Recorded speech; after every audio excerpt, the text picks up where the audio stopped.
Vamos lá, pessoal, começar a atividade de hoje. A ideia desse PET Acutia foi do Pedro Libera, assistente das UTIs clínicas, e ele traz uma dúvida importante na nossa prática, né, que é o paciente que interna em choque cardiogênico, insuficiência cardíaca descompensada, que é que a gente faz com beta-bloqueador. Vou chamar o Maurício para a primeira apresentação.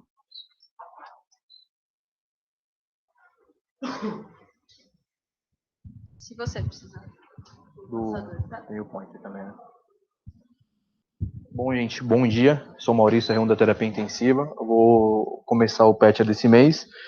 Meu estudo é o LIDO Study, que ele avalia a eficácia e segurança do uso de levosimedan comparado com dobutamina nos pacientes com insuficiência cardíaca de baixo débito grave.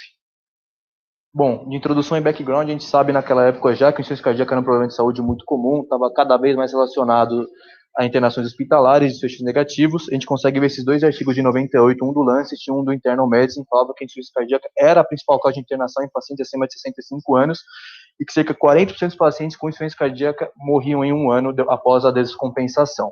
Nesse contexto, eles também já sabiam do uso de inotrópicos. Naquela época tinha estudos para uso de inotrópico oral, endovenoso, ou seja, eles a curto ou longo prazo, e todos os estudos mostraram que eles tinham desfechos negativos. Então, nesse contexto foi, será que existe alguma droga com efeito inotrópico que a gente pode usar para não aumentar a demanda cardíaca de O2 e conseguir fazer esse efeito? Aí começaram a estudar o levosimedan, que é um sensibilizador de canal de cálcio, e viram que ele tinha poder inotrópico, tinha poder vasodilatador e ele não aumentava a demanda cardíaca de O2. Esse é um dos estudos do Circulation 2000, que era um dos primeiros estudos que estavam estudando o uso de levosimedan e seus efeitos hemodinâmicos.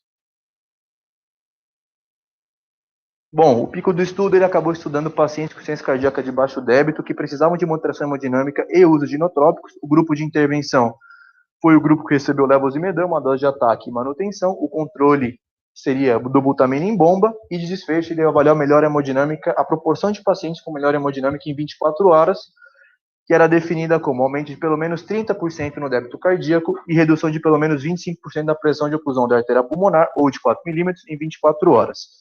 Desfecho secundário, ele avaliou melhora sintomática, melhora de outras variáveis hemodinâmicas, como índice cardíaco, resistência vascular periférica, necessidade de droga de resgate, seja diurético-terapia, outros inotrópicos ou vasodilatadores, e de segurança, ele avaliou mortalidade em 31 dias, depois que abriu o estudo, em 180.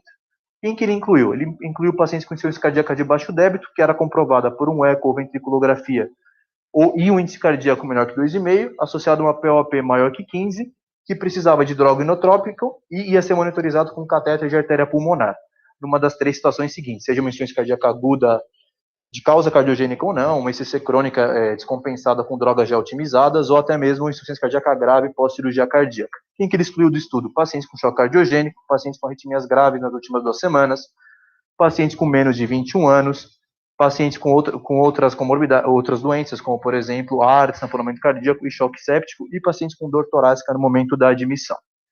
É um RCT multicêntrico, avaliou 26 centros de 11 países europeus, duplo cego e double dummy, que foi feito em janeiro de 97 até novembro de 98. O que era o protocolo do estudo? Basicamente, ele pegava o levosimedan, fazia uma dose de ataque, seguida de uma manutenção de 0,1 micrograma quilo minuto. Depois ele fazia uma dose de manutenção de dobuta, no outro grupo, né, de 5 micrograma quilo minuto, sem dose de ataque. E ele ia avaliar a resposta hemodinâmica em vários períodos de tempo. O que ele usava como definidor seria a hemodinâmica em 2 horas. Se o índice cardíaco tivesse aumentado em pelo menos 30%, ele ia manter a dose. Se tivesse menos que isso, ele dobraria a dose. Ele parava o estudo se tivesse um efeito cardiovascular grave, efeito adverso muito grave, ou se tivesse algum efeito limitante de dose, que ele colocou como hipotensão sintomática, sistólica menor que 80, ou elevação exagerada da frequência cardíaca. Se melhorasse isso, ele voltava ao estudo depois de 30 a 60 minutos.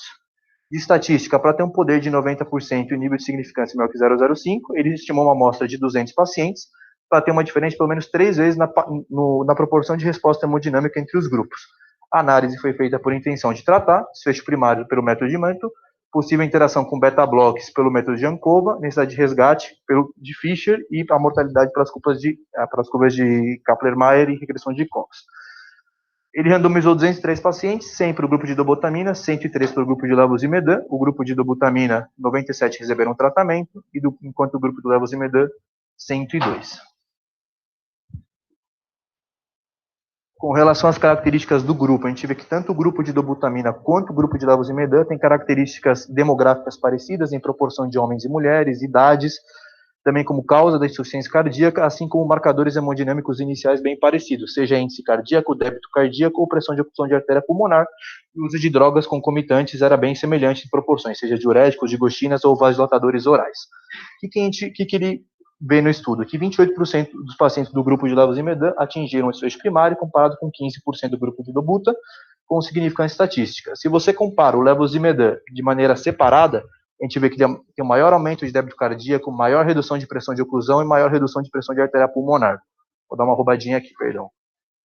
Esse gráfico, ele avalia todos os tempos que ele avia as variáveis hemodinâmicas, ele também avaliou depois de 30 horas, que ele queria ver qual que era o efeito residual que o levosimedan e a dobutamina poderiam ter.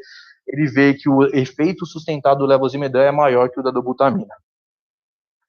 Com relação a marcadores séricos, ele vê que o grupo de levosimedan com significância estatística teve maior redução de creatinina, maior redução de marcadores de função hepática, em comparação com o grupo de dobutamina, talvez sugerindo uma melhor perfusão orgânica. E também teve redução de hematócrito, de hemoglobina e de potássio sérico, provavelmente pela vasodilatação do próprio levosimedan que ele causa. O que ele vê? No grupo do levosimedan que recebia beta-block, a gente teve um maior aumento do débito cardíaco e maior redução da pressão de oclusão da artéria pulmonar, enquanto a gente via aqui no grupo da dobutamina, isso era o contrário.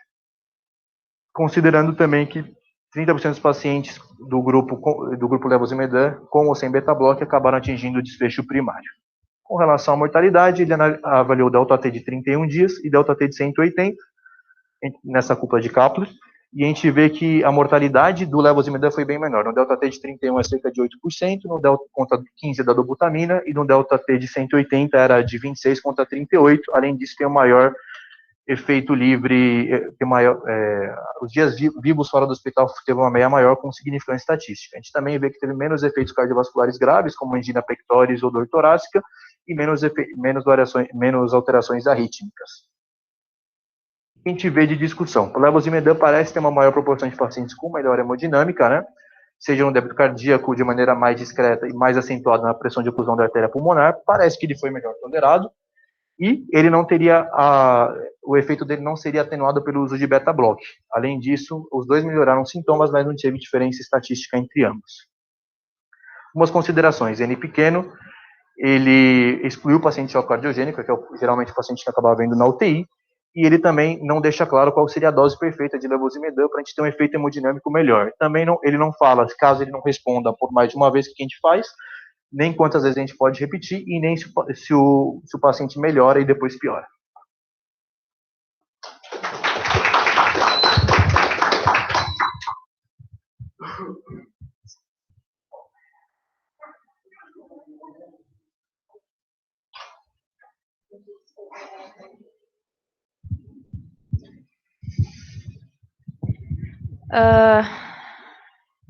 Bom, o meu artigo, ele é um artigo do JAC de 2002, que foi a influência do beta-bloqueador nas respostas hemodinâmicas em pacientes recebendo inotrópico, pacientes com IC não descompensado. Então, a introdução, eu fui estudar um pouquinho, na década de 90, lá foi quando foram demonstrados os benefícios dos beta-bloqueadores, né, de mortalidade, e apesar disso, os pacientes continuavam descompensando, né. As condições hemodinâmicas, elas têm impacto em mortalidade. E aí, a gente sabe que os beta-bloqueadores poderiam ser mal tolerados pelo inotropismo negativo, especialmente num cenário de descompensação. E aí, o que eles discutem é que não tinham, na época, estudos que avaliavam os efeitos hemodinâmicos dos inotrópicos naqueles pacientes que vinham usando o beta-bloqueador. Então, o objetivo aí era para comparar os efeitos hemodinâmicos da dobuta e do enoximone, que seriam parecidos com o milrinone, antes e depois de um tratamento a longo prazo com beta-bloqueador. Eles testaram carvedilol e metoprolol em pacientes com insuficiência cardíaca. Então, foi um estudo antes e depois, né? Eram pacientes com insuficiência cardíaca com fração de ejeção menor do que 35%, então NIRA 2 a 4, e tratamento com IECA e furosemida prévios. Foram excluídos aqueles pacientes com evento isquêmico agudo, abuso de álcool, doença valvar ou congênita, e outros motivos de exclusão aí. Protocolo: os pacientes foram avaliados com catéter de artéria pulmonar no baseline e depois com uso de inotrópicos. E aí esses mesmos pacientes, eles foram depois randomizados para receber metoprolol ou carvedilol, e aí 9 a 12 meses, foi uma mediana de 10 meses mais ou menos depois, eles foram novamente avaliados, né, hemodinamicamente, com o mesmo protocolo e reavaliadas as respostas, então, depois de um tratamento crônico com beta-bloqueador. Eles usavam aí doses até 20 microgramas de dobuta e até 2 miligramas por quilo, 20 microgramas quilo minuto de dobuta e 2 miligramas por quilo do enoximônio. Aí, o beta-bloqueador, quando eles já estavam em uso do beta-bloqueador, era 3 horas depois da última dose. E as medicações IECA, outras medicações que o paciente vinha usando, foram suspensas 12 horas antes. Então, a maioria dos pacientes eram NIRA3, né? Os grupos bem parecidos entre si, mais ou menos de idade, a maioria homens.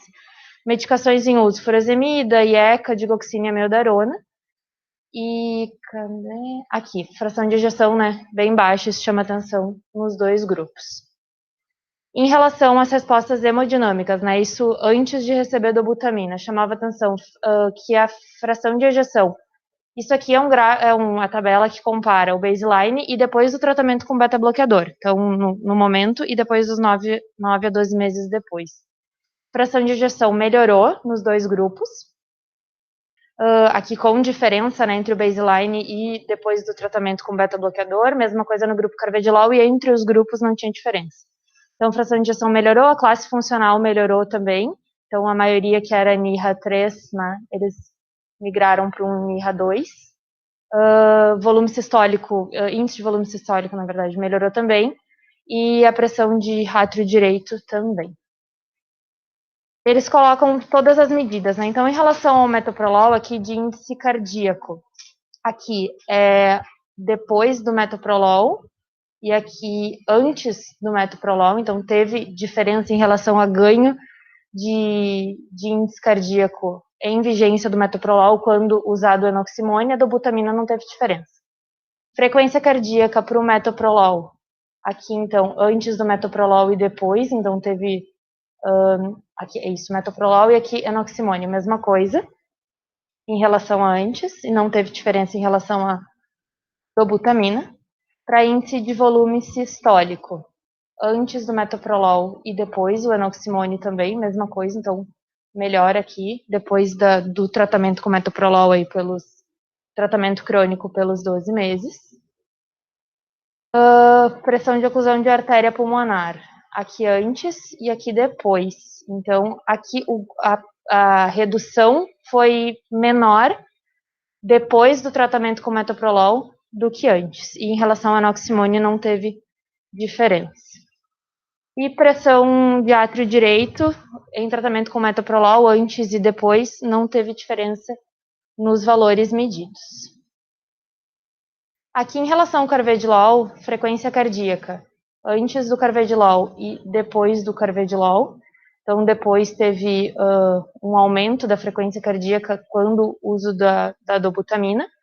Enoximônio não teve diferença. Índice cardíaco, aqui antes do carvedilol e aqui depois do carvedilol, tá? Então, aqui essa foi uma diferença significativa também em relação à dobutamina. O enoximônio não teve diferença. Índice de volume sistólico, antes do carvedilol e depois. Isso tudo são as alterações em relação ao baseline, tá? Aqui é antes. Ah, eu falei ao contrário? Desculpa. Antes e depois do carvedilol. Isso mesmo. Peraí. Antes do carvedilol e depois do carvedilol, mesma coisa. Então, aqui, índice de volume sistólico teve menos ganho quando comparado com antes do início da terapia. Talvez eu esteja falando tudo ao contrário, né? Esse aqui eu falei ao contrário também. Mesma coisa, né? Índice cardíaco. Então, aqui antes e aqui depois, o ganho foi menor depois do início da terapia com carvedilol. Para a dobutamina não teve diferença no enoximônio. E aqui, então, do índice de volume sistólico.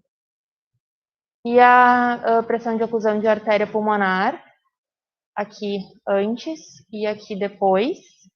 Então, antes teve uma alteração mais importante do que depois da terapia em 12 meses com carvedilol. De novo, enoximônio não teve diferença. A pressão de artéria pulmonar também não teve... a pressão de átrio direito também não teve diferença como a gente viu na terapia crônica e com metoprolol. Eles discutem que a ideia é que existiria um potencial benefício do uso do beta-bloqueador concomitante a inotrópicos, e a diferença de interação vai depender do tipo de inotrópico e do tipo de beta-bloqueador, porque eles mostraram respostas razoavelmente diferentes. Então, a dobuta pareceu ser mais afetada por carvedilol, então com várias respostas que foram inibidas, digamos assim, pelo carvedilol, e o enoximone menos afetado por ambos.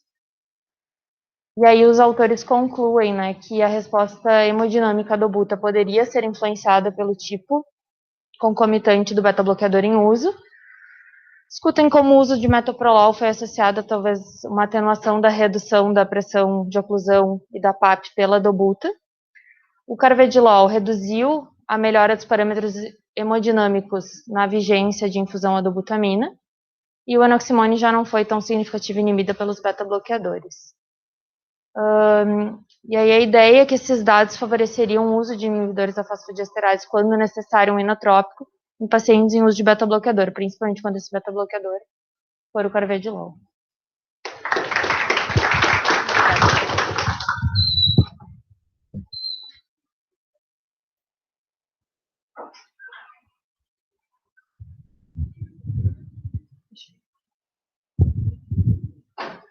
Você incomodando? Eu. Não, eu tô voltando e ele me deu.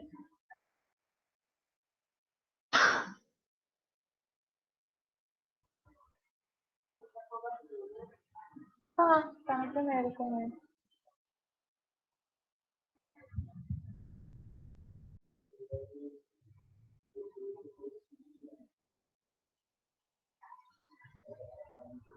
Não tem jeito.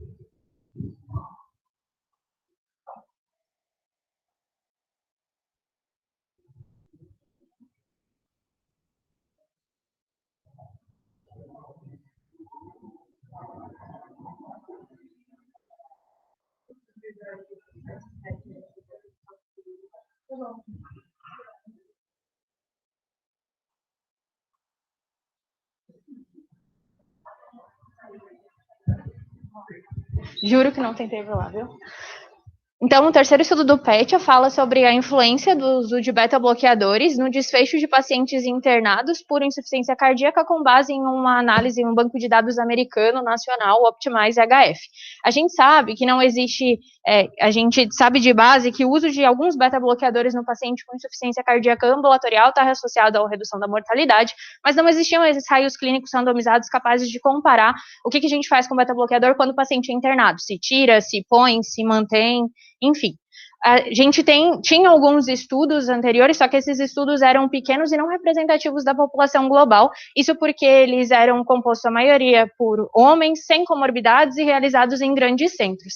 Mas, ainda assim, esses estudos sugeriram piores desfechos naqueles pacientes em uso de beta-bloqueador, com a retirada do beta-bloqueador, associado a um maior tempo de internação, uma maior mortalidade em 6 meses naqueles que não mantinham o uso do beta-bloqueador, além de uma ausência de risco para pacientes tratados com beta-bloqueador no momento da admissão. Feito isso, o objetivo desse estudo era avaliar, explorar a relação entre a continuação ou retirada dos beta-bloqueadores e os desfechos clínicos após a alta de uma população de pacientes hospitalizados com insuficiência cardíaca aguda ou descompensada, certo? O estudo foi feito em uma corte de março de 2003 a dezembro de 2004 nos Estados Unidos, e os pacientes inscritos eram aqueles que tiveram como diagnóstico principal de hospitalização insuficiência cardíaca aguda, independente da função ventricular avaliada num primeiro momento. Em geral, foram analisados inúmeros dados, assim, desde a análise demográfica, epidemiológica, até a etiologia de insuficiência cardíaca, achados clínicos e laboratoriais da admissão desses pacientes, em como a avaliação da fração de ejeção ventricular desses doentes. A partir desse pool global de pacientes, foi determinado um subgrupo pré-especificado, que teve um segmento de 60 a 90 dias após a alta, e a partir daí, a gente teria a nossa população, que era composta por pacientes com insuficiência cardíaca sistólica, seja ela identificada pela fração de ejeção reduzida menor que 40%, ou uma análise qualitativa, que eram elegíveis ao uso do beta-bloqueador. Então, não tinham contraindicações, como um BAV grave sem marca-passo, um choque cardiogênico, hipotensão, enfim. Essa população foi dividida numa análise de 4 grupos, aqueles que continuaram o uso de beta-bloqueador, aqueles que retiraram, aqueles que não usavam e continuaram sem utilizar, e aqueles que foram iniciados na admissão, e foi feita uma comparação do desfecho desses pacientes em relação ao uso do beta-bloqueador, 60 a 90 dias após a alta, bem como a tolerância deles ao uso desses medicamentos. Bom, de todos os pacientes levantados, aproximadamente 2.720 tiveram realmente a fração de ejeção comprovadamente reduzida, e desses, quase 2.400 foram elegíveis ao uso do beta-bloqueador na alta. A característica desse grupo, de maneira geral, era pacientes predominantemente do sexo masculino, com idade média de 70 anos, a principal causa de insuficiência cardíaca era isquêmica, e a fração de ejeção média era de 24,3%. Analisando as características dos grupos depois disso, se percebeu que os grupos eram muito similares, com exceção de que os pacientes que não receberam beta-bloqueador, eles eram de idade mais avançada, e aqueles pacientes que pararam o beta-bloqueador, que o médico optou por não manter o beta-bloqueador, eles tinham uma fração de ejeção menor em comparação aos outros grupos. Mas tanto os sinais vitais de admissão quanto os achados laboratoriais eram similares entre todos os grupos. Bom, de resultados, a gente teve uma mortalidade geral de 8,7%, uma taxa de readmissão de 30,2% e um desfecho composto de 34,8%, e já se mostrava uma tendência a pior desfecho, a maior mortalidade naqueles pacientes que tiveram a interrupção do tratamento com beta-bloqueador ou que não eram tratados e continuaram sem receber essa medicação. Quando a gente vai para uma análise mais pormenorizada, dá para ver que aqueles pacientes que usavam beta-bloqueador e continuaram recebendo, eles tiveram menor tempo de hospitalização. Além disso, eles tiveram uma menor mortalidade, se comparado aos grupos que não receberam ou interromperam na admissão. Outra coisa que chamava atenção é que existia assim, um medo de que os pacientes que mantinham o uso de beta-bloqueador pudessem ser readmitidos mais precocemente, e isso não foi comprovado. Então, os pacientes que continuaram com o uso de beta-bloqueador não foram readmitidos mais precocemente em relação àqueles que pararam o uso do beta-bloqueador. Bom, quando foi feita uma análise ajustada, se percebeu que o impacto do uso do beta-bloqueador teve um impacto na redução da mortalidade, independente da causa, e houve uma tendência de maior mortalidade naqueles pacientes que pararam o uso do beta-bloqueador em relação àqueles que nunca tinham utilizado. Bom, além disso, eles também compararam as taxas de tolerabilidade e perceberam que aqueles pacientes que mantiveram ou iniciaram o uso do beta-bloqueador no contexto de internação tiveram uma maior tendência a continuar utilizando o beta-bloqueador na alta, diferente daqueles pacientes que não receberam a medicação. E de todos esses dados trazidos até aqui, a análise de subgrupo apresentou os mesmos resultados, mesmo depois de equilibrar as variáveis e tudo mais, e a redução ou manutenção da dose de beta-bloqueador em comparação ao que o paciente usava antes, não parecia ter impacto sobre esses efeitos. O que eles concluíram com o estudo, né, o que os autores trazem, é que a continuação do beta-bloqueador está associada ao menor risco de morte após a alta, melhores taxas de aderência à terapia com beta-bloqueador na alta, não teve associado ao maior risco de hospitalização precoce e teve uma boa tolerabilidade. E o estudo, no primeiro momento, foi considerado bom porque ele foi avaliado pacientes do mundo real, então ele teria uma aplicabilidade externa. Em contrapartida, eles levantaram que os pacientes que tiveram beta-bloqueador suspenso, eles poderiam ter tido um pior desfecho, justamente porque eu posso ter escolhido ter tirado o beta-bloqueador daquele paciente que estava com tendência a evoluir pior.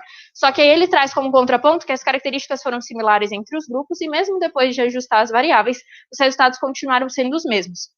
Além disso, ele traz que a retirada abrupta do beta-bloqueador está associada a uma série de desfechos fatais, ou potencialmente fatais, o que poderia estar associado a uma tendência de piores desfechos naqueles que pararam o beta-bloqueador em relação àqueles que nem não usavam e não foi introduzido depois disso.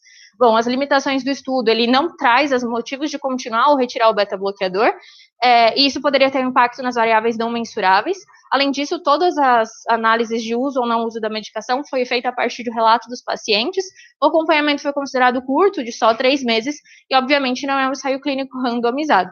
A partir daí, o estudo conclui que a maioria dos pacientes hospitalizados por insuficiência cardíaca são elegíveis para continuar o tratamento com beta-bloqueador, não tinham contraindicação nem intolerância. A continuação do beta-bloqueador estaria associada a melhores desfechos e ela foi bem tolerada nos pacientes. Além disso, aqueles pacientes que foi suspenso o uso do beta-bloqueador, eles acabaram recebendo menos bloqueador depois da alta, o que contribuiu com piores desfechos. Assim, o estudo conclui que a descontinuação dos beta-bloqueadores na admissão hospitalar não seria nem necessária nem indicada para esses pacientes.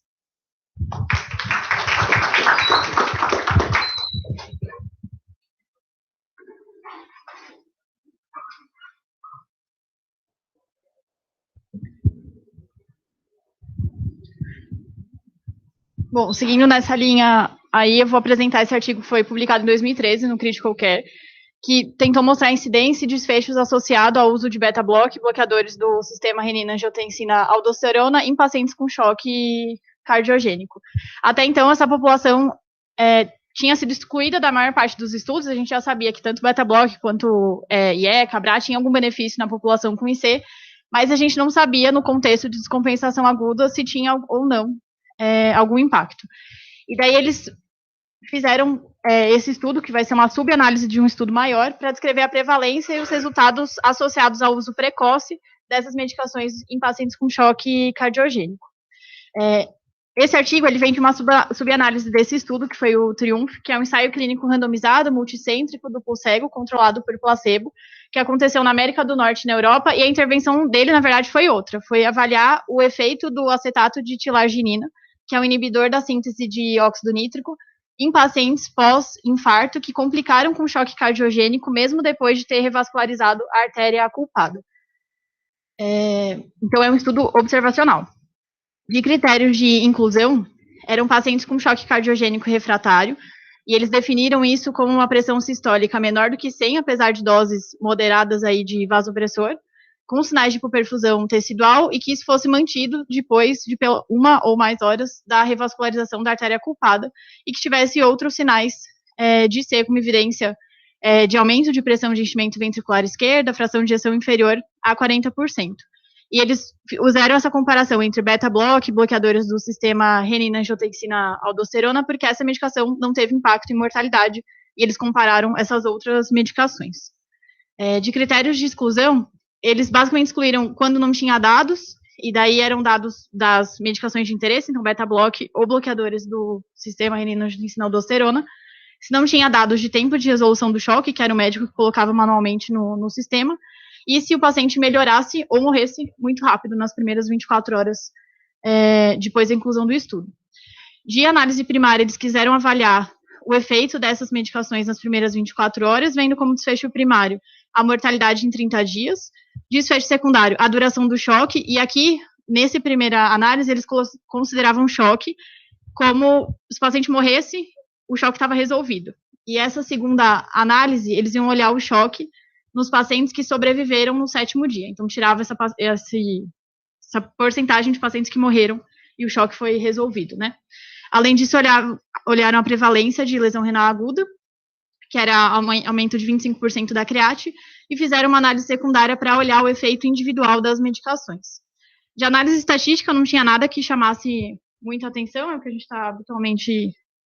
gente habitualmente vê, mas eles pré-especificaram já algumas variáveis que eles iriam ajustar em um modelo de risco que me pareceram bem razoáveis. Teve uma outra coisa que eu senti falta, mas a princípio eram fatores já conhecidos para mortalidade em IC.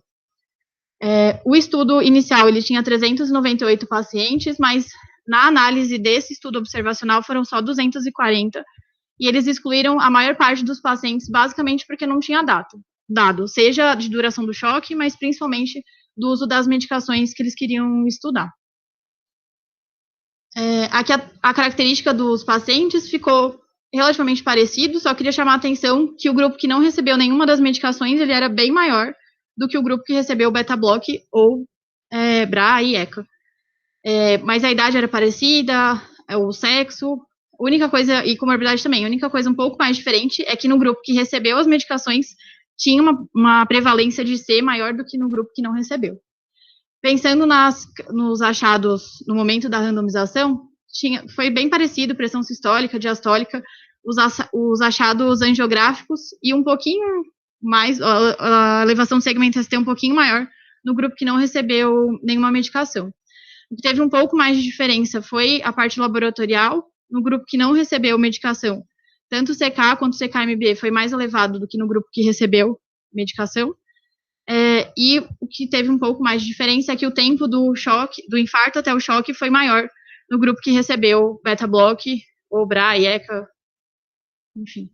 Aqui são outras medicações que os pacientes estavam recebendo, foi relativamente parecido, mas no grupo que recebeu tanto beta-block quanto IECA, BRA, enfim, as medicações de interesse, eles também receberam um pouco mais de outras medicações que a gente trata habitualmente, usa para tratar DAC e IC. E das outras coisas, não mudou muito, tanto o uso de inotrópico, vasopressor e outros dispositivos, tipo balão, dispositivo de assistência ventricular, foi bem parecido entre os dois grupos. Com relação às medicações em si, de longe, o que mais eles usaram foi beta-block, e sempre usado de uma maneira mais precoce. E usaram um pouquinho de ECA-BRA e quase nada de antagonista de aldosterona. O desfecho que eles queriam avaliar, então, a mortalidade, eles viram que foi pior, de modo geral, usando tanto beta-block ou BRA ou IECA, e olhando só o beta-block isoladamente, a mortalidade também foi mais alta. Com relação ao tempo de duração do choque, quem estava usando beta-block também teve um choque que durou mais tempo, e quem usou IECA-BRA, a princípio, teve um choque que durou menos. Olhando o Kaplan-Meier, a gente vê que as curvas elas se afastam desde o comecinho. Então, aqui é quem não usou nenhuma medicação, e aqui quem usou beta-block. E as curvas elas se afastam desde aqui da porção inicial, e daí depois a gente vê que tem uma diferença de mortalidade grande, apesar desse gráfico estar meio ampliado, né? E aqui eles comparam só beta-block ou beta-block com IECA, e a gente vê que o beta-block tem um achado mais consistente, ele está sempre acima da outra curva, e quando a gente olha IECA, BRA, ele não é tão consistente assim, ele tem momentos que está acima e tem momentos que tá abaixo. Então, apesar de ter várias limitações esse estudo, os dados eles sugerem que a gente não deveria usar beta-block nem ECA, BRA em pacientes com choque cardiogênico, e que a gente precisaria resolver esse processo para depois pensar o que vai fazer com essas medicações. Isso.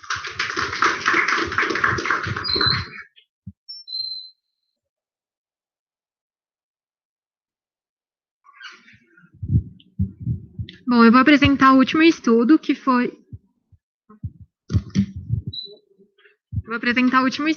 publicado no Critical Care no ano passado, que avaliou o impacto do uso dos beta-bloqueadores na resposta inotrópica e nos desfechos clínicos nos pacientes com choque cardiogênico. Recapitulando um pouco das evidências que foram apresentadas até então, a gente tinha visto que os pacientes que estavam em uso de beta-bloqueador em casa, eles tinham uma resposta pior aos inotrópicos, principalmente ao uso da dobutamina. Quando eles internavam, se era suspenso o beta-bloqueador, iam para casa sem beta-bloqueador, eles tinham um desfecho pior em casa, a médio prazo, mas ao mesmo tempo, se era começado muito precoce, o choque cardiogênico não resolvido, esses pacientes morriam mais. Então, esse estudo ele veio para avaliar se de fato os pacientes que estavam usando beta-bloqueador em casa, eles tinham uma pior resposta aos inotrópicos, e se isso estava relacionado a um pior desfecho intra-hospitalar. Ele foi uma subanálise desse estudo que foi o Doremi, que foi publicado no New England também ano passado, que comparou o uso do milrinone e da dobutamina no tratamento do choque cardiogênico. Foi um ensaio clínico randomizado, pegou pacientes com mais de 18 anos, que avaliou principalmente os pacientes que tinham sinais de hipoperfusão, né, os KIC. Eles viram um desfecho primário composto, que foi o mesmo utilizado nessa análise de subgrupo, e eles não viram uma diferença muito importante entre os pacientes que utilizaram dobutamina ou milrinone. Então, esse estudo foi uma análise de subgrupo que objetivou avaliar o impacto dos beta-bloqueadores, como eu comentei, né, na resposta inotrópica e nos desfechos clínicos dos pacientes com choque cardiogênico. O desfecho primário era um desfecho composto, que eles colocaram mortalidade, PCR, infarto, diálise e várias coisas. Eles viram isso em 48 horas e durante a internação hospitalar, E eles ainda avaliaram, né, o uso do beta-bloqueador e também estratificaram isso para o uso da dobutamina, dos pacientes que estavam com ou sem beta-bloqueador. Eles viram alguns desfechos secundários, né, principalmente parâmetros hemodinâmicos. Uma minoria dos pacientes estavam em uso de Swan-Ganz e também alguns desfechos de segurança. Na análise estatística, eles usaram os testes que a gente já conhece, assim, de acordo com a variável mais adequada. Então, de 192 pacientes que tinham sido randomizados do EMI, 96 estavam no grupo milrinone, 96 obutamina, e a distribuição dos pacientes que usaram ou não um beta-bloqueador era semelhante, assim, entre os grupos. Talvez no grupo da obutamina tinha um pouco mais de paciente que não usava beta-bloqueador. A idade média dos pacientes era de 70 anos, a maioria era do sexo masculino, e eles tinham, em geral, uma disfunção ventricular de etiologia isquêmica, com uma fração de ejeção ali de 25-28%, e uma boa parte tinha alguma comorbidade relacionada à aterosclerose. A maioria, então, tinha sinais de hipoperfusão, pressão arterial média de 70, e eles tinham um VIS que era um pouco menor nos pacientes que usaram o beta-bloqueador do que naqueles que não estavam em uso. O índice cardíaco e os outros parâmetros hemodinâmicos eram semelhantes, assim, os intervalos de confiança eles se sobrepõem. O desfecho em 48 horas e intra-hospitalar primário não teve diferença entre os dois grupos, nem na análise não ajustada, nem na análise ajustada. Na análise ajustada, eles colocaram idade, sexo, colocaram o uso de beta-bloqueador inotrópico, basicamente. Aqui, esses gráficos para mostrar de novo que não teve diferença no desfecho primário.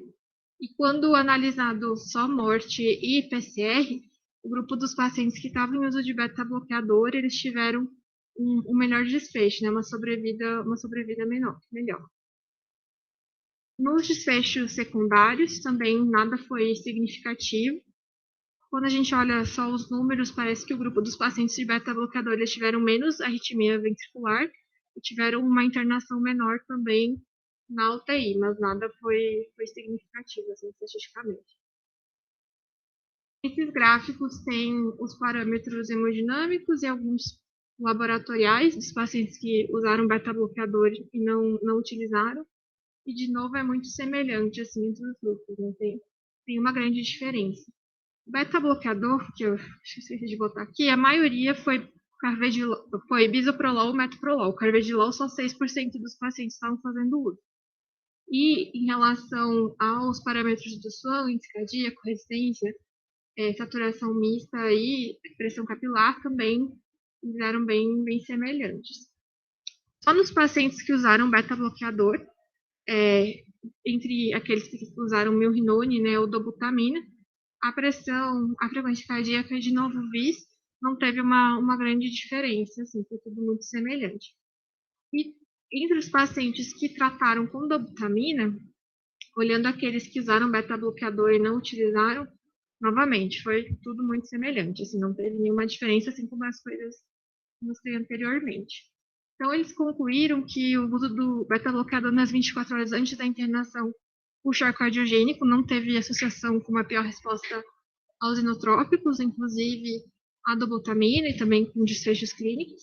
Eles viram que talvez os pacientes que usaram beta-bloqueador tiveram uma tendência a menos arritmia ventricular e PCR nas primeiras 48 horas, mas não foi algo que se manteve durante toda a internação. E eles colocam para todas as limitações inerentes, né, uma análise de subgrupo. E também um dado importante que talvez faltou foi que eles não estratificaram qual foi o beta-bloqueador, né, se foi carvedilol, metoprolol, e os parâmetros entre os que utilizaram cada medicação.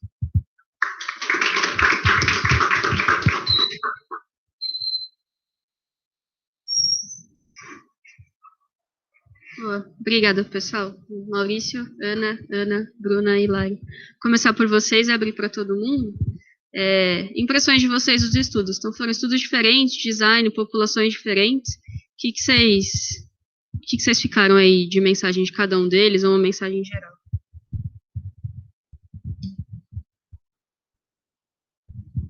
Por livre espontânea vontade. Para ser muito sincera, eu não gostei muito dos estudos, o meu em específico. Ele é uma subanálise de um estudo maior e ele não especifica nada. Ele só fala beta-block, não fala qual a dose, assim, não tem nenhum outro detalhe. Claro que só vai sugerir algum dado, mas ainda assim eu fiquei incomodada. E todos os outros artigos foi mais ou menos desse jeito, né?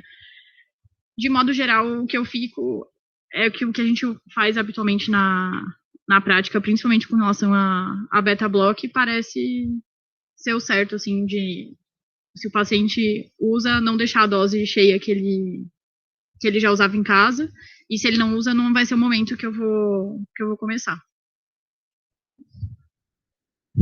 Não, eu concordo com a Bruna. Eu acho que nenhum estudo traz uma evidência muito contundente, mas as coisas que foi encontrado são mais ou menos o que a gente faz. Então, o paciente que está em uso de beta-bloqueador, ele tem pior desfecho se ele vai de alta a 100.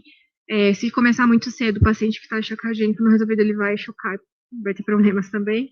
E não pareceu realmente que o beta-bloqueador fez tanta diferença assim na resposta à dobutamina, ainda que não tenha especificado assim, se é carvedilol ou metoprolol, porque pareceu ter uma diferença, né, no estudo que a Ana Laura apresentou, dependendo qual era.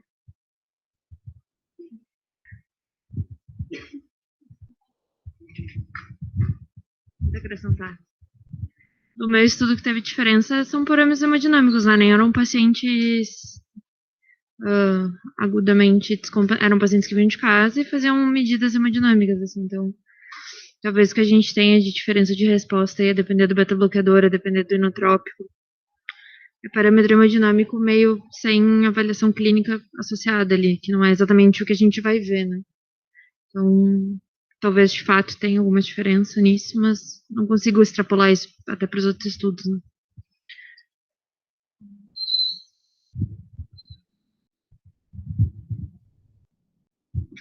Então, minha opinião é basicamente corrobora com o que todo mundo falou, né? Os estudos realmente não... Teve um estudo só que diferenciou os de beta-block, que foi o da Ana Laura, que falou que um era metoprolol e o outro era carvedilol. O resto generalizar o beta-block, a gente tem 200 milhões de beta-blocks aí, então acho negativo, um ponto negativo isso, né? Alguns dos estudos excluíram paciente com choque cardiogênico, então a gente perde um pouco desse parâmetro, né? O meu falava do IC de baixo débito, mas excluiu todo mundo de choque cardiogênico, acho que o da Ana também. Então, e o que a gente vê na UTI mais grave é o paciente que está com choque cardiogênico e que conduta a gente vai tomar, se a gente vai reduzir o beta-block, vai suspender ou não, então isso ficou meio dúbio, assim, nos estudos, porque parte deles era com choque, parte deles era sem choque, né? Acho que fica um pouco enviesado.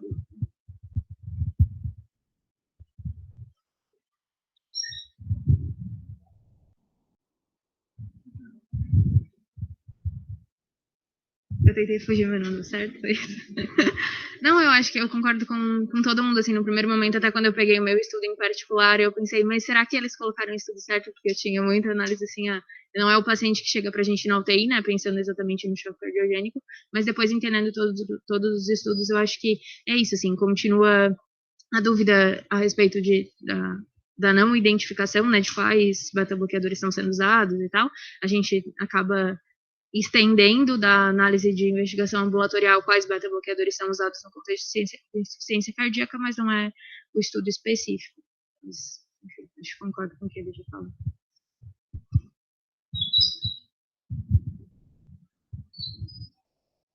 E aí, pessoal, mais impressões, opiniões, dúvidas?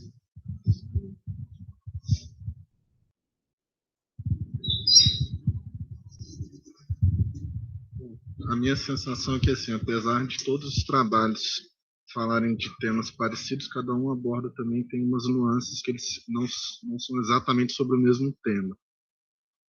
Eu sinto um pouco de dificuldade em ficar extrapolando a análise de banco de dados, talvez, nesse tipo ou de estudos prévios, assim, de resposta fisiológica, por conta dessa falta de dados que a gente tem. Nisso, eu acho que dos trabalhos apresentados, o que mais me trouxe dado foi até o da Ana Laura, assim, que eu achei.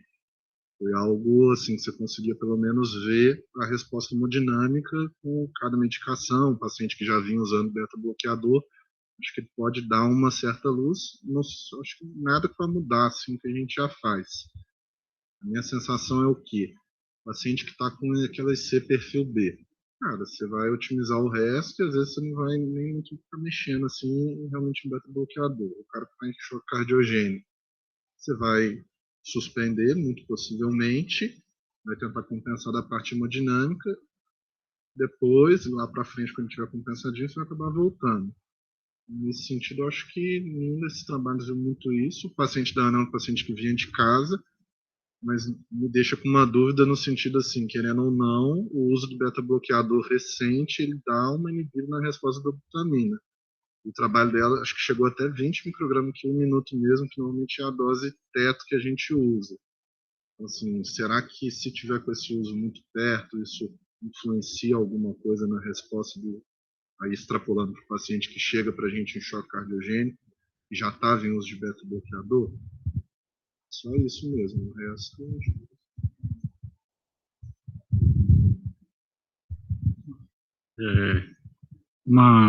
Só dos 5 trabalhos, a gente começou com 2, falando um pouco sobre o quanto o beta-bloqueador pode interferir na ação da dobuta.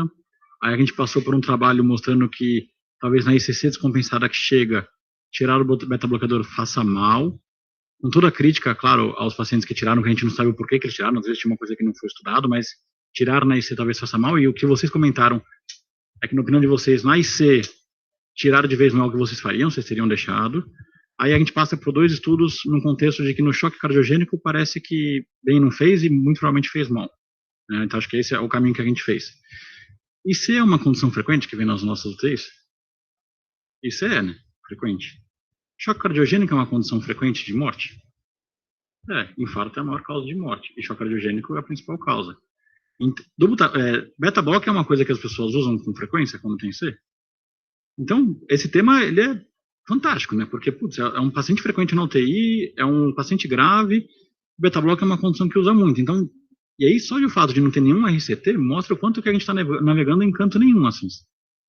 Mas aí, a minha dúvida maior, porque esse doente para mim é uma guerra constante, assim, muita guerra de paixão, acho que cai em cima nas definições também. Por exemplo, quem deixaria beta-block no choque cardiogênico, levanta a mão. No choque cardiogênico ninguém deixaria.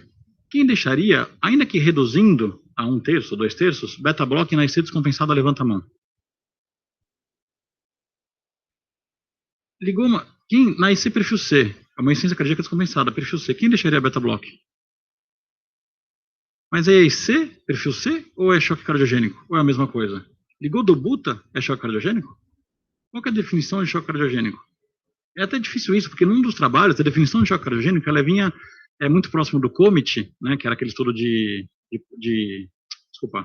beta-block, na verdade, que com relação ao uso de beta-block, estava em paciente pós-infarto, 120 de sistólica já era, abaixo disso, já era um critério de alto risco para chocar. 110 de frequência cardíaca já era um critério de alto risco. Então, talvez o motivo para ligar uma dobuta seja diferente entre as pessoas, e se o motivo é diferente, talvez o motivo para tirar ou não tirar o beta-bloqueador já seja diferente, sabe?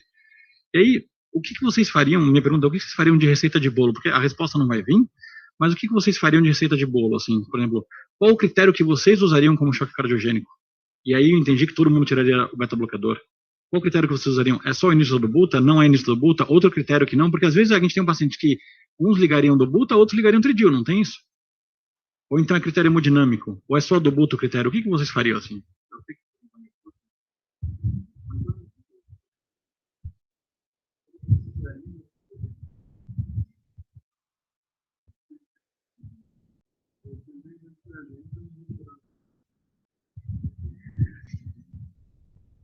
Eu não sei exatamente a resposta, Pedro, mas assim, talvez usar outros parâmetros para poder pensar assim, se o grau de depressão miocárdica que o beta-bloqueador possa estar trazendo está me prejudicando na hemodinâmica, não me prejudicando, prejudicando o paciente na hemodinâmica, talvez fosse uma coisa a se pensar, assim.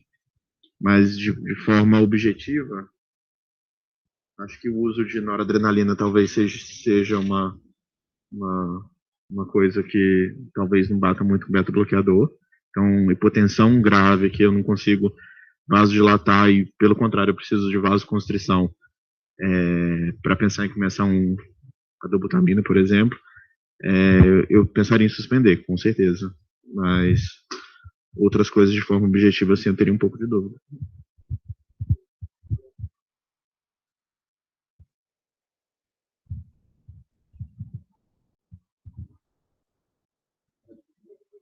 Nora e beta-bloqueador? Não, o beta-bloqueador já estaria fora muito antes da Nora. Isso... nem existe, nem sei o que é. Ou só se liga a Nora? Eu tiraria quando pensaria em usar inotrópico positivo. É o momento que eu pensaria em tirar o beta-bloqueador. Até o cara, por exemplo, chegou, ele está estertorando, não sei o que e tal, está usando o beta-block dele. Se eu conseguir vasodilatar de boa, otimizar, diurética terapia, ele se segurar, beleza. A partir do momento, eu pensaria em reduzir talvez a dose. Mas a partir do momento que esse cara pensa em ligar inotrópico, é o momento que eu penso em tirar. Eu acho que eu me embasaria também um pouco em sinais de má perfusão, assim, global. Então, não necessariamente, enfim, nesse contexto a gente vai acabar ligando a dobutamina, mas não pelo ligar a dobutamina em si, até porque, enfim, nossa experiência, por exemplo, agora, passando no prédio ao lado, né? A gente, tipo, a dobutamina, o paciente está com uma PA um pouquinho mais limítrofe, é dobuta para todo mundo, e aí espera sair exames de laboratório para ver se tem, enfim, isquemia hepática, se tem aumento de lactato, para aí sim justificar o início de uma dobuta ou não. Mas acho que começando uma análise assim de, o paciente tem sinais de má perfusão, então ele já vem com um relato de diminuição de débito urinário, ou está mais sonolento, algo assim. Enfim, não manteria, mesmo que esse mesmo paciente vai começar a dobuta.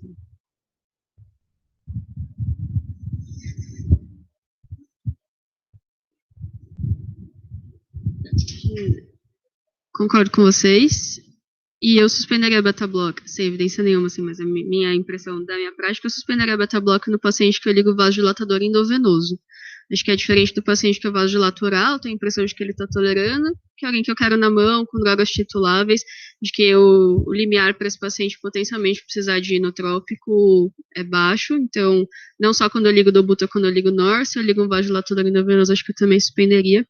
E acabou passando meio rápido, mas o primeiro estudo, o Lido Study, ele também tem um gráfico que mostra praticamente anular o efeito de melhora de índice cardíaco e de redução de papo em vigência de inotrópico. Isso é consistente na literatura. Em geral, são estudos mais fisiológicos, assim, então da Ana, paciente que não estava nem descompensado, mas que o efeito do beta-bloqueador diminui muito a ação do inotrópico, acho que isso é consistente. Se traduz em desfecho ou não, é outra história.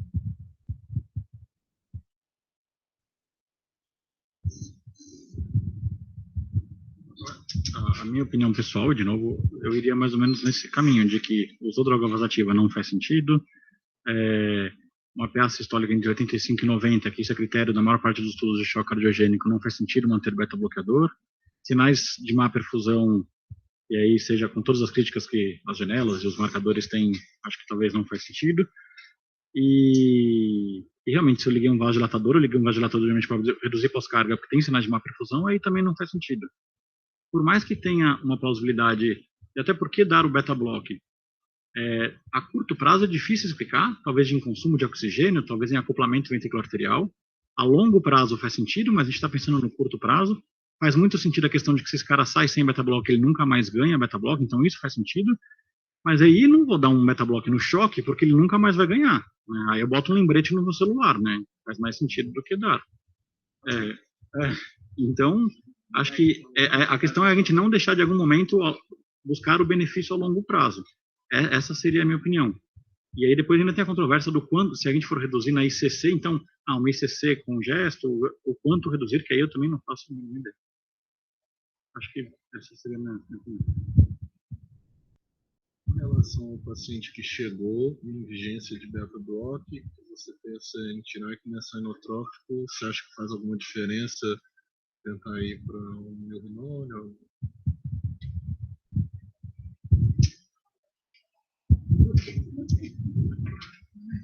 Você pensou em ligar inotrópicos que é da milrinone. Quantas vezes você ligou milrinone sem Nora? Lembra que milrinone acho que é o mais vasodilatador dos inotrópicos, né? Então, geralmente, quando você liga milrinone, você liga com a bomba de Nora ao lado e vai subindo. Se eu pensei em dar inotrópico, eu já tirei o beta-block muito antes. Uma das coisas que a que eu menos uso, das que o Pedro falou, é pressão. Ainda mais se for um paciente que já teve uma IC, que eu classifiquei como classe funcional 3 e 4, na verdade, eu não posso falar palavrão, né, tá gravando. Eu estou pouco ligando para a pressão que ele faz, quer seja sistólica 85, 90. Se esse cara tá acordado, tá? Você vai lá, pega, ele tá quentinho, tá bem perfundido. Aliás, tira até o manguito, esquece. É uma variável fútil, esquece. A gente gosta muito de medir variável fútil. Ah, ele fez 5/3. Deixa ele quieto. Se ele tá tomando, deixa o beta-block. Esquece, eu não tô nem ligando. Cara, aliás, tira o beta-block, porque se ele foi um classe funcional 3 e 4, já que a gente está trabalhando com média, a sobrevida dele é de 6 meses. Eu estou esperando que isso vá remodelar o quê? Você tira, deixa, faz o que você quiser. Não precisa ter. Você quer trabalhar com evidência, você está trabalhando com evidência.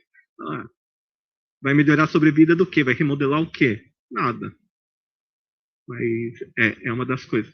Agora, se eu penso em dar, voltando à sua pergunta, qualquer que seja inotrópico, acho que o beta-block cai fora de qualquer forma. Tira. Não.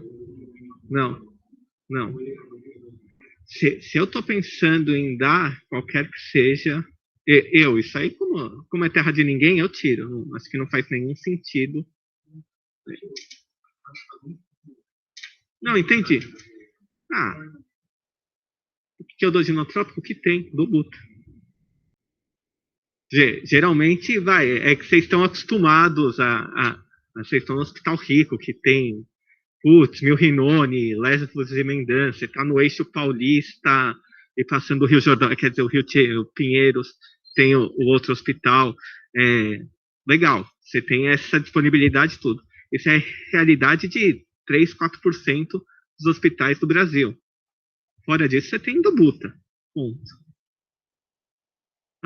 Se eu tenho outras opções. Tem outras opções, dá para você pensar. Eu continuaria dando do buta, até mesmo porque Milrinone, Levsimendan, você tem alguns trials, tudo, mas não é a nossa realidade, não é tanto que a gente usa. E também, que o Pedro citou no primeiro comentário, você não tem nenhum RCT, né? Você tem trabalhos aí, alguns pequenininhos, mas trabalho grande, que você fala, Levsimendan é muito superior para quem usa beta-block. Não é. Milrinone, não, também não é. Eu uso do buta. Ponto. Agora deixa o Pedro falar que ele quer.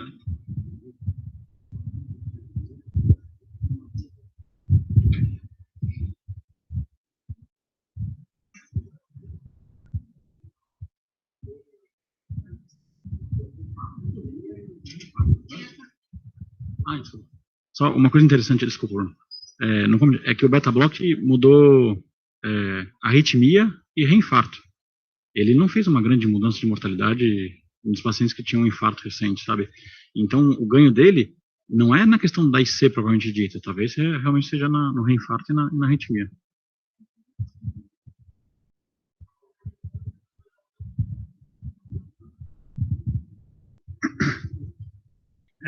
O pós-infarto.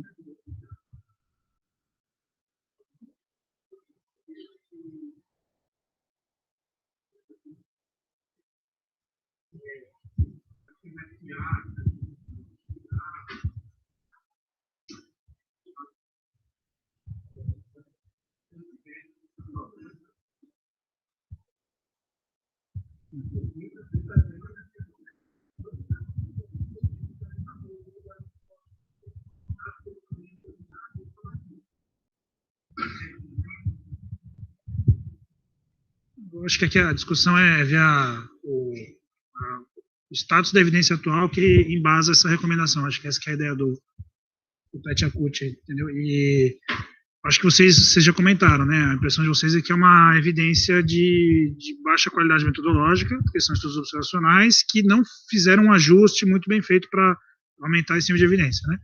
Eu vou trazer vocês para o grade. Se a gente fosse fazer uma recomendação, quando você parte de um estudo observacional, ele parte como qualidade de evidência baixa, e ele só vai subir se ele tiver uma magnitude de efeito muito grande, ou se tiver um efeito dose-resposta muito claro, né? Que aqui eles não conseguem demonstrar isso, tá? Então, acho que a gente tem uma baixa qualidade de evidência para fazer qualquer recomendação, né? Dito isso, o que a gente tem de dado de trial? A gente tem beta-bloqueador pós-infarto sem choque, porque choque cardiogênico era um critério de exclusão do COMET, então não é para dar beta-bloqueador por choque cardiogênico agudo, isso aí é passivo, né? Não tem nenhuma discussão em relação a isso.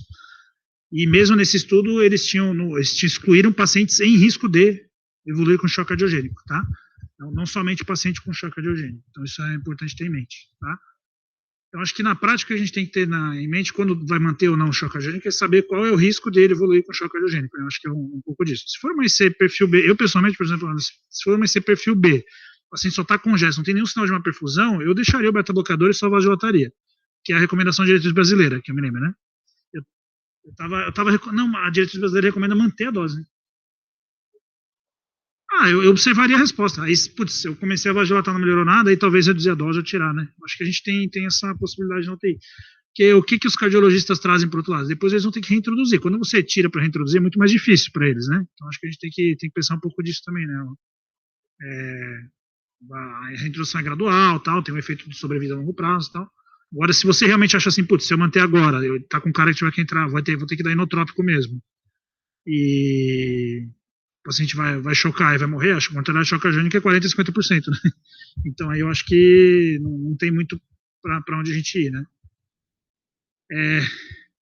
E do último estudo, né, sobre a análise do DOREMI, é uma análise que, assim, o que ele diz é assim, se o paciente tomar beta-bloqueador ou não, se tem modificação de efeito usando o milrinone ou do buta, e ele mostrou que não tem, mas ele não fala nada sobre manter o beta-bloqueador ou não, né? Eu acho que isso é importante a gente ter em mente. Então, naquele estudo, na verdade, valida a gente usar a dobutamina, né? Mesmo que o paciente tome beta-bloqueador, porque ele é o único estudo que foi feito para ver desfecho clínico, propriamente dito. Embora tenha sido desfecho composto, o estudo tinha seus problemas aí também. O N não é muito grande, né?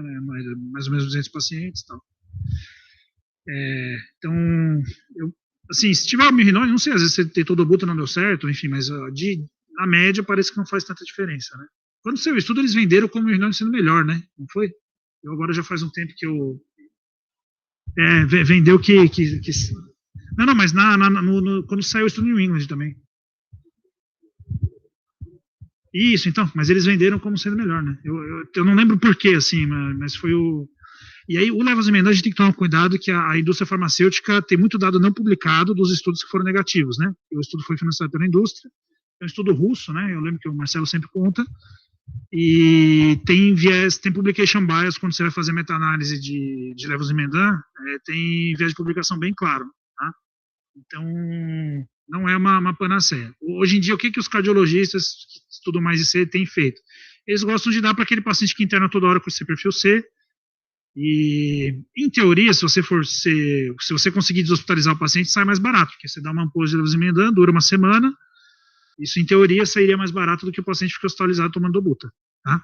Então, acho que isso é uma coisa para se ter em mente, eu não descartaria completamente essa possibilidade, né? Mas lembrar que o embasamento teórico para isso é bastante frágil, né? Quando a gente vai ver, olhando com base na qualidade da evidência, né? E, bom, assim, eu acho que isso que é a recomendação geral. E o que é interessante, né, foi o seu trabalho, né, que tinha o carvedilol, metoprolol, eu acho que a ideia de que talvez os beta-bloqueadores, embora os três tenham sido estudados, bisoprolol, metoprolol e o carvedilol talvez seja um pouquinho diferente porque ele tem aquele efeito alfa, talvez por causa disso, não sei. E aí a resposta ao inotrópico frente ao uso de beta-bloqueador prévio pode ser diferente, né? Mas é um estudo com 30 pacientes, né? E é um estudo em paciente não descompensado, né? Eles passavam swangans ambulatorial, mediam, dava beta-bloqueador e um depois dava dobuta e media, fazia o swangans de novo ambulatorial. Então, acho que são um contexto, assim, para ter uma prova de conceito, vamos dizer assim, mas não não dá para a gente se basear nisso para tomar nenhuma decisão, é um estudo puramente fisiológico. Né? Exato.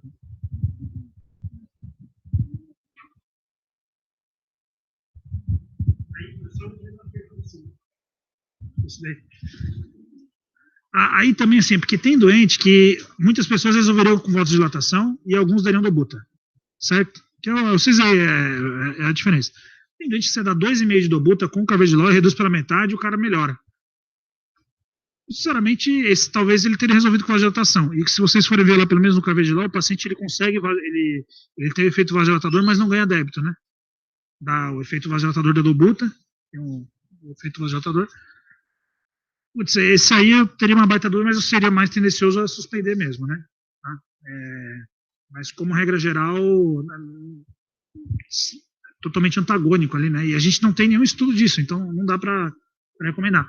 Eu acho que os estudos originalmente de beta-bloqueador não tem uma subanálise deles também? Dos ambulatoriais, de quando o paciente internava? É o Optimize Heart Failure? Não lembro agora. Não, né? Era internado. Eles têm vários...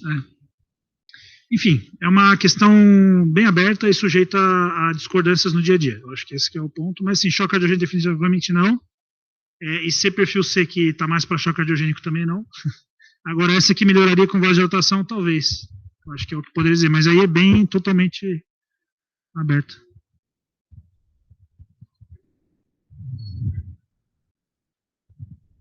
Para mim, eu não consigo pensar muito no fato de que se eu fiquei com medo de dar uma hidralazina, um IECA oral, porque ele dura 8 horas, e eu quis trocar para niprid, por que eu daria um beta-block que eu daria 8 a 12 horas? Por isso que a minha tendência seria por tirar, assim, na mesma vibe de que eu tenho medo de ser titulável.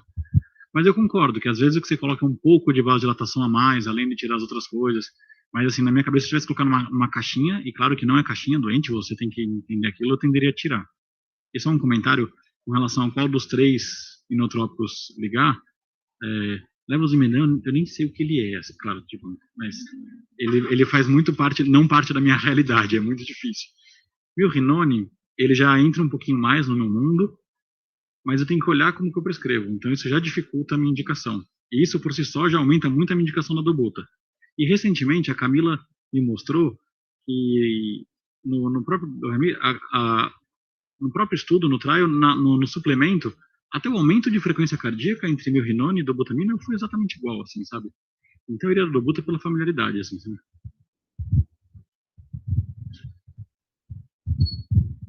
Um comentário sobre o Optimize e o motivo da gente ter... Primeiro um comentário, depois o motivo da gente ter selecionado ele para esse patch, né? O comentário, assim, acho que a Ana fez as críticas mais pertinentes aí, de ser uma análise sobre grupo, enfim, uma base de corte retrospectiva. Quando ele diz que os grupos eram parecidos com relação às variáveis, são sinais vitais e alguns exames laboratoriais. Desses, faltam alguns importantes para a fisiologia, assim. Então, falta gasometria, falta lactato, falta, enfim, perfusão. Exato, e eu entendo que para paciente de enfermaria são exames que frequentemente não são solicitados. Falta também um score de gravidade, que equipara os grupos, então, acho que são colocações aí importantes. E o motivo de a gente ter escolhido o Optimize ainda assim, é porque vocês vão ver pacientes em choque cardiogênico usando o beta-bloqueador, e a justificativa vai ser, o Optimize mostrou benefício. Então, é para poder ter a crítica de que talvez não seja esse o paciente do Optimize, assim, ter isso como referência, não quer dizer, né, contra-argumentar veementemente, mas só ter em mente que talvez não seja exatamente esse paciente. O paciente que... esses estudos, eles assumem que o paciente não está tomando beta-bloqueador porque o médico não quis, né? Porque o médico não sabe que tem que dar beta-bloqueador para esse. É isso que ele assume quando ele faz a comparação. Mas, na verdade, não é isso. É porque, muito durante, é porque ele não tolerou. Então, quem não estava tomando, provavelmente morre mais porque nem beta-bloqueador ele tolera, na minha interpretação, entendeu? E isso não tem como você ajustar, porque o cara que tomou e não tolerou, ele ficou hipotenso e tiraram. Mas ele chega com a mesma pressão, ele talvez chegue com a mesma frequência cardíaca, né? Justamente porque ele não está tomando beta-bloqueador porque ele não tolerava. Senão ele ia chegar chocado, digamos assim, em vez da IC perfil B ou C dele. Eu acho que isso é um ponto fundamental que nenhum desses estudos conseguiu lidar, né? Que é um viés de seleção. Isso não tem como se ajustar na estatística, né?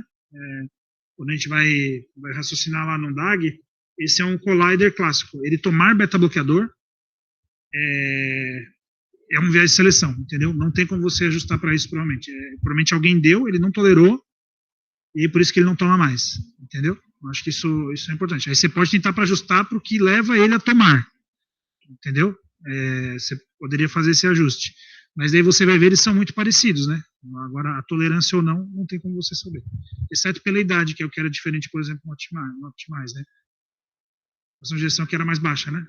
Então, talvez são pacientes que, quanto mais baixa a fração de ejeção, mais provável de o paciente estar tomando beta-bloqueador, não o contrário, né? Que é o que a gente tem de dado de estudo. Então, provavelmente, esse paciente, ele não tomou porque ele não tolerava, né? Então, acho que esse é o ponto principal, né?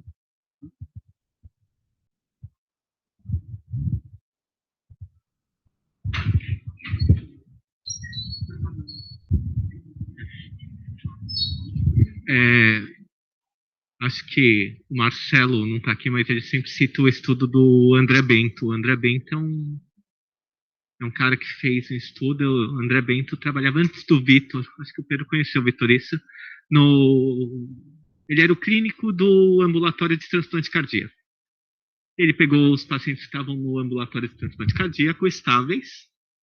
Não sei como ele conseguiu a aprovação, mas ele conseguiu a aprovação do Comitê de Ética. Um estudo muito parecido com os estudos que foi apresentado aqui. E o cara saía de casa, vinha provavelmente de metrô, descia ali na Rebouças, chegava no ENCOR, internava, passava um sanguante, fazia todas as medidas, tirava o sanguante e ia embora para casa, ganhava o lanchinho, o passe ali, no estudo feito. As variáveis fisiológicas desses pacientes tinham um índice cardíaco de 1,9. Você colhia a saturação venosa mista desses pacientes era de 40% a 50%. Então, eram pacientes totalmente pré-beta-bloqueador, isso dele. Ele publicou isso em 99, né? Mas é o paciente que, se a gente for olhar pelas variáveis fisiológicas, era o cara que a gente estaria discutindo. Putz, a gente liga Dobuta, Milrinone, Levosimendan. Não, a gente não liga nada. Esse cara tá na fila de transplante? Esse cara tá na fila de transplante. Esse cara já foi em algum momento classe funcional 3, 4? Sim, porque ele entrou na fila de transplante. Mas esse cara tá compensado. Então, esse é o cara que é aquilo que eu comentei com vocês. Putz, eu não mexeria nada. Mas se ele tiver pressão inaudível, deixa ele com a pressão inaudível. Ele se adaptou a isso. Ele vai continuar adaptado? Não, qualquer coisa que acontecer, esse cara vai piorar. Então, acho que é muito disso, né? A gente não tem nenhuma evidência, é terra de ninguém. Então, acho que você tem que individualizar com o que você tem. Então, acho que esse PET Acutia serve justamente para você falar, olha, não tem receita de bolo, esquece. Para quem eu tiro, para quem eu deixo metade, para quem eu introduzo, para quem eu não introduzo. Acho que você vai ter que ir lá, esse é o paciente que você vai ter que ir, examinar, olhar, e tem grande chance de seu julgamento clínico estar errado, você errar e voltar atrás e saber que esse é o paciente verdadeiro ali de UTI, você precisa ficar do lado e com muita atenção. Eu concluiria isso, mas cada um aí tira ali.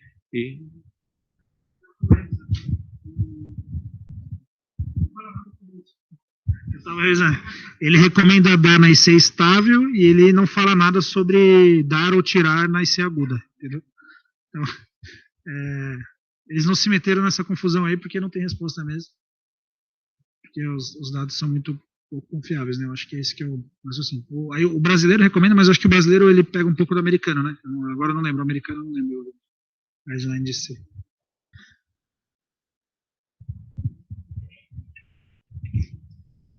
Quer colocar mais alguma coisa? Tenho só um questionamento, que na verdade é meio que uma provocação, talvez seja até um pouco óbvio, em relação ao retorno do beta-block, a gente tende muitas vezes a deixar até para nível ambulatorial, mas assim, todo mundo tem meio que a mesma ideia do momento de voltar, óbvio que isso vai monitorizar os parâmetros, o paciente sair do choque, etc. Mas assim, provavelmente não há evidência disso, mas todo mundo tem a mesma ideia de não priorizar o retorno do beta-block no ambiente da UTI? Seria mais ou menos isso, assim? Porque é o que a gente vê na prática. De fato, por conta do efeito do propósito do uso, né? o momento do ambiente da UTI depende de como você dá alta na sua UTI.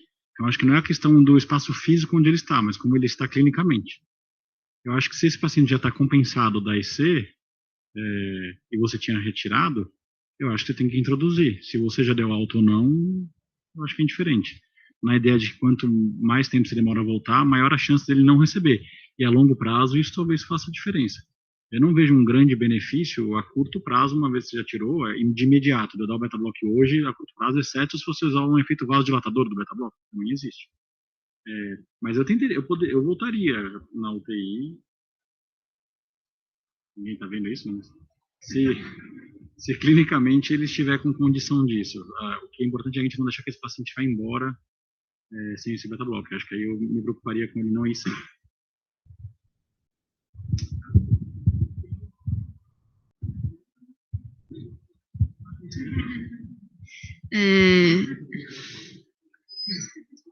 Acho que a minha pouca experiência com isso vai ser parecida com a de vocês daqui 2 anos, né? Que é a prática do INCOR, mas que eu vou compartilhar porque acho que faz sentido para mim, assim.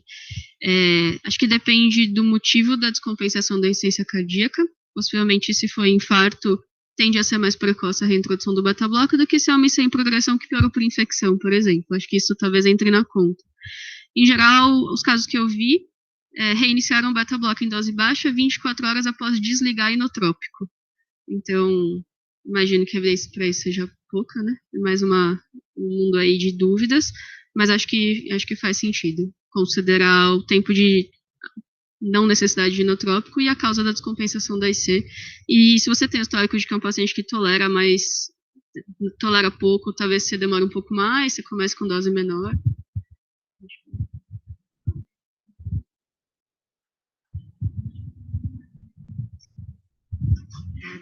Onde o paciente está monitorizado, a gente está vendo, conhece o paciente, aí vai para a enfermaria, sei lá, dependendo da enfermaria, mas tanto pode esquecer, quanto pode ser, o paciente pode tolerar mal, e daí é uma IC em progressão, e daí talvez um paciente que já nem vai mais tolerar beta-bloqueador daqui para frente. Eu até me sinto um pouco mais desconfortável de dar alta sem ter reiniciado, do que deixar, assim, esse problema para um lugar onde é menos seguro, assim, na minha cabeça. Acho que aí os estudos, quando o paciente começava a dose mínima, esperava uma semana, via tolerância, aumentava a dose, para chegar na dose máxima demorava 4 a 6 semanas, né? Chegar na dose alvo do beta-bloqueador. Eu não sei se precisa esperar o TI, sabe? Eu acho que daí é um uso não muito... A não ser que você, sei lá, acho que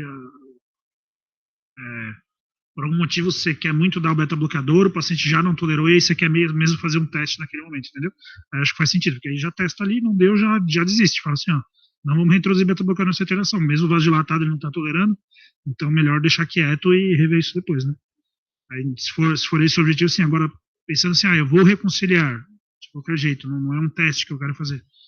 Aí eu acho que na hora que der, alguém tenta, né? Nisso tem muitas vezes que dá errado, né? Eu também, o paciente vai na enfermaria, quantas vezes tenta dar o beta-bloqueador lá, 3,125 mg de LOL, e não dá.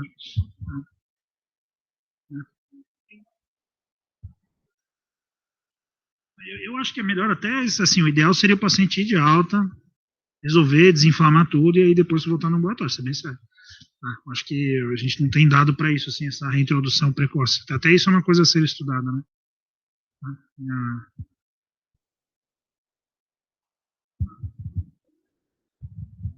Beleza, entra, você compensa e tal, você tolera, mas aquele cara tipo isso, que você tem medo de começar porque você está vendo que a doença está avançando pra caramba e tal, mas é aquilo, ele entra no TI e, sei lá, 2 dias, uma vez, tá bem, você consegue dar uma inflamada.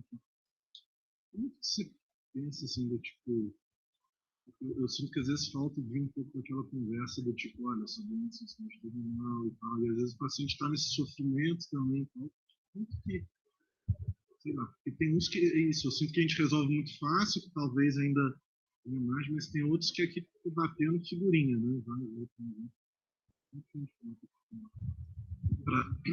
Não, de limitador de cuidado, de limitação de cuidado mesmo, assim, de, talvez.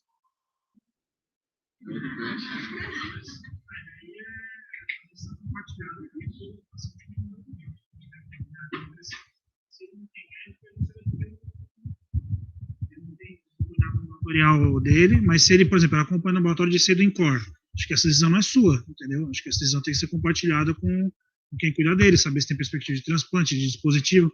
Hoje em dia tem muito hospital privado que pode botar dispositivo, mesmo um cara de mau prognóstico, ele não é candidato a transplante, mas pode botar dispositivo, entendeu? Então, acho que esses pacientes a gente tem que conversar com calma, né? No contexto do SUS, sei lá, você não tem um médico que é dele, ele tá largado no mundo. Aí eu acho que você tem que ver, baseado no seu julgamento, mais ou menos isso que você falou, assim, se o paciente tolera vasodilatação, tal, é jovem, não tem caquexia cardíaca ainda, enfim. Assim como você faz uma avaliação para transplante hepático, vocês rodam aqui no transplante hepático, vocês veem muito mais, né? Às vezes o pessoal olha assim, esse paciente não tem mais condição de transplantar, passou do ponto, né? Entendeu? Então, isso tudo eu acho que aí é um bom julgamento clínico geral, mas eu acho que essa decisão a gente não deve tomar sozinho, você não tem todos os elementos na fotografia da descompensação para tomar essa decisão, na minha opinião.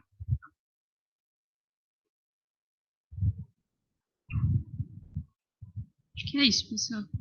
Vocês saíram daqui com mais dúvidas do que respostas ao objetivo.